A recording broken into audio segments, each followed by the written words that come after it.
Kia ora all, my name is Kate and it's my privilege to be speaking to you all here today. So I'm not sure about any of you, but I really resonate with Zacchaeus. No, I'm not a tax collector. No, I'm not incredibly wealthy. Thank you, student loans, for that. No, I don't think I'm generally disliked and thought a traitor by those around me, or at least I hope not. But I do resonate with Zacchaeus because, as you can see here, I am vertically challenged, most likely to get elbowed in the head in a crowd. I struggle to get to the top shelf in a supermarket. I have had a balloon tied on me in a crowded store to track my progress. I am, in other words, short, or below average height for a woman my age in Aotearoa. I have struggled with this all my life, but I did meet my height goal of being taller than my mother, so, can't complain too much. But the point is, I can totally understand where Zacchaeus is coming from, because I too have climbed up trees and onto roofs and up supermarket shelves to get a better view or to get something I'm searching for. Climbing up rocks is also the whole reason I stand in front of you here today in this glorious moon boot on my foot. So you can just picture what Zacchaeus was experiencing. The throng of the chattering crowd waiting, dust floating in the air kicked up by a multitude of sandaled feet, the tension and anticipation building and building and building. Jesus of Nazareth, a celebrity-like famed teacher and rabbi on his way to Jericho. There is even a chance to see him. But the crowd gets thicker and more excited as Jesus approaches, and Zacchaeus finds his view blocked by a multitude of heads and elbows and bodies and children on shoulders. And then he turns and sees a sycamore fig tree, and an idea pops into his mind. So he scrambles and pulls his way up this tree, probably getting a bit scratched while he's doing so. But finally, Zacchaeus has a good view and settles in, content to just watch and observe Jesus as he makes his way past.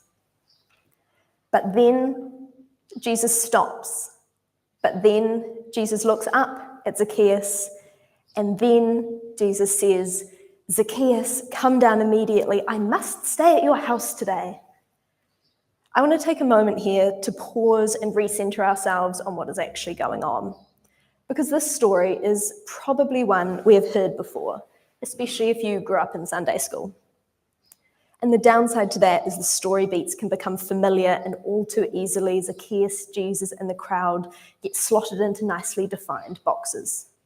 And for us sitting here today, Jesus stopping for Zacchaeus might feel predictable. Of course he would stop for Zacchaeus. It's Jesus, that's kind of his whole thing. He goes to people's houses. But to the crowd watching Jesus and to listeners of Luke's gospel, it would have been unthinkable because of Zacchaeus' status as a tax collector. And tax collectors were seen as cheats, greedy, selfish traitors who worked for the ruling Roman Empire to collect quite hefty tax from the oppressed people. Tax collectors were a visceral representation of the oppressive ruling Roman Empire in your local neighborhood. So as a good Jewish person, you stayed away from tax collectors. To be seen with them was social death. And if you were a teacher, a well-respected rabbi with good standing among the people, well, you stayed away even further. To be a tax collector like Zacchaeus was to live a life of the social outcast, avoided by all. But then Jesus stops. But then Jesus looks up at Zacchaeus, and then Jesus says, "Zacchaeus, come down immediately. I must stay at your house today." This moment here is not just a kindness or pity towards Zacchaeus. This is God revealing himself, his character, and his heart. It is grace in action. The late author and pastor Tim Keller says that God's reckless grace is our greatest hope. Put simply, grace is a gift from God. It is undeserved favour towards us. It's working now. Oh, yeah. There's the sycamore fig tree. Author Philip Yancey calls grace the last best word. And he compares it to other words in the English language, like love, which on one hand can be used to talk about chicken wings, and on the other, about God. Or charity, which used to mean the highest form of love, now relegated to scornful protests of, I don't want your charity. But not with grace. We say grace before a meal, reminding us of God's gift of daily bread. We have a grace period, a set-aside time to cover late bills or appointments. And a fall from grace is one of the worst things you can say about a public figure. Yancey says that grace is the last best word because every English usage retains some glory of the original. Like a vast aquifer, the word underlies our proud civilization, reminding us that good things come not from our own efforts, rather by the grace of God. Rather by the grace of God. And in this gospel story of Zacchaeus and the fig tree, we see this encapsulated example of God's grace on a micro scale, seeking, saving, and shaping. Firstly, God is, has, and will always be a God who seeks. When Adam and Eve hid in the garden in Genesis, God's voice echoed through the trees, "Where are you?" When Moses had run away from Egypt, Yahweh called out to him from a burning bush, "Moses, Moses." When Israel was lost and walking away from him, God sent prophets like Isaiah, Ezekiel, Amos to call them home. And then God himself came to us, giving grace, flesh in Jesus. And Jesus walked among us, searching and seeking, calling those around him.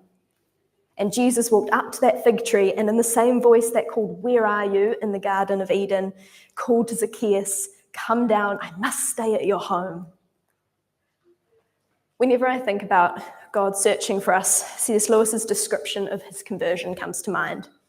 And he says this here in his autobiography, Surprised by Joy.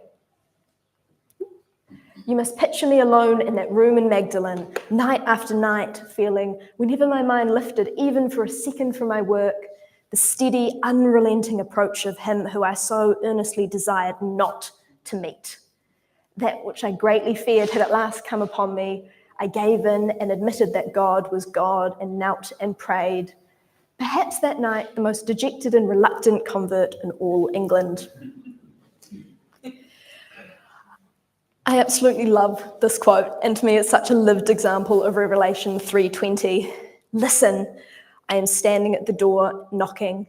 If you hear my voice and open the door, I will come in and eat with you and you with me."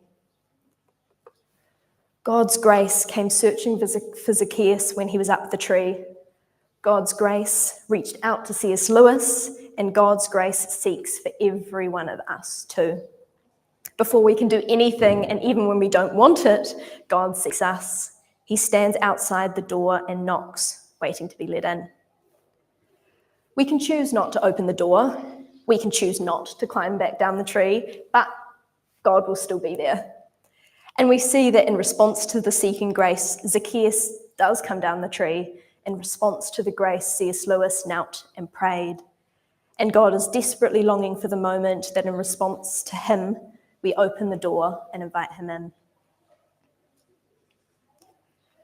In verse 9 to 10 of our passage today, it says, Jesus said to him, being Zacchaeus, "Today salvation has come to this house, because this man too is a son of Abraham, for the Son of Man came to seek and save the lost." So we have God's grace, which seeks, and we also have God's grace, which is saving grace. It is salvation. The other week, I spent the weekend with an organisation called Arosha on Quarantine Island, which is an island in the Otago Harbour. A beautiful place to spend a weekend. And on Sunday morning, a series of stations were set out for people to make their way around. And I was placed at a station giving out the sign of the cross in mud on that chapel you see at the left. And people would come to this beautiful chapel and a muddy sign of the cross would be placed on their forehead. For over an hour, I dipped my fingers into this bowl of mud, gave the sign of the cross, sat in silence and listened to the tui and korimakos sing, dip my fingers again into the dirt and again give the sign of the cross, listen to the waves and see the wind dancing on the harbour, and again dip my fingers into the mud and again give the sign of the cross. And as time went on, my fingers became crusted with this mud from the earth, my heart and head full of the wonders of God's creation, all centering on the symbol of a cross on everyone's forehead. The ultimate symbol of God's saving grace, his salvation for all the cosmos. Paul puts it like this in Colossians 1:15-20, talking about Jesus. For in him all things in heaven and on earth were created, things visible and invisible, and in him all things hold together.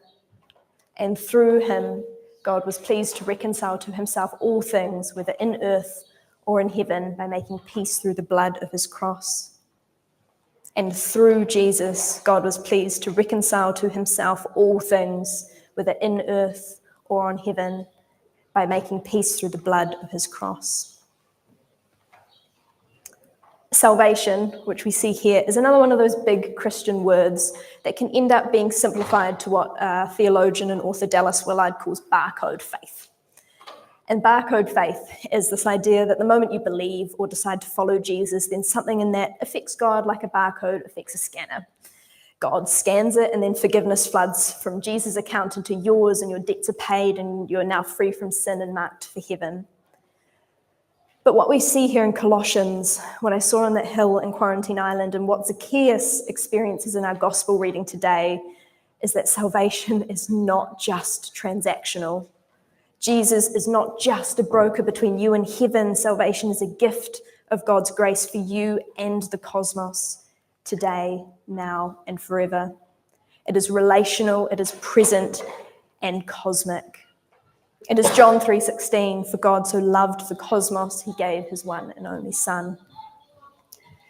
The Message translation of the verse we just read in the Colossians passage puts it like this: all the broken and dislocated pieces of the universe, people and things and animals and atoms, get properly fixed and fit together in vibrant harmonies, all because of his death, his blood that poured down from the cross. Through Jesus, we find salvation, which is restoration of right relationships, which is God's kingdom breaking into the present reality. God's saving grace reaches out to the entire cosmos, from a grain of rice to the Milky Way galaxy, from the smallest baby to the greatest angel. Jesus brings restoration to the whole of creation. Salvation is Jesus saying to Zacchaeus, I must come and stay and eat at your house today, showing God's saving grace working out in miniature, being brought right to Zacchaeus' door. Because when Jesus not only acknowledges Zacchaeus, but goes to Zacchaeus' house, he is reshaping the social order, restoring relationships, and reconciling communities, bringing salvation right to the lost, right to Zacchaeus' door. So as we've seen, God's grace seeks, God's grace saves, and finally, God's grace shapes. How does Zacchaeus respond to being confronted by Jesus? In verse 8, we see he stands up and says to the Lord, Look, Lord, here and now I give half of my possessions to the poor, and if I had cheated anybody out of anything, I will pay back 4 times the amount. Zacchaeus doesn't do anything to earn the grace of God, but he chooses to respond to it, to cooperate with what the Spirit is already doing. Dallas Willard, in his book, The Divine Conspiracy, says that repentance is a call for us to reconsider how we have been approaching our life in light of the fact that we now, in the presence of Jesus, have the option of living within the surrounding movements of God's eternal purpose of taking our life into his life. Repentance is simply reorientation. It is turning from our own self-directed past lives to a grace-filled, God-shaped life. And in doing so, you allow yourself to continue to be formed into a Jesus-shaped person. Because as C.S. Lewis said, the real Son of God is at your side. He is beginning to turn you into the same kind of thing as himself. He is beginning to, so to speak, to inject his kind of life and thought, his Zoe, into you, beginning to turn the tin soldier into a live man.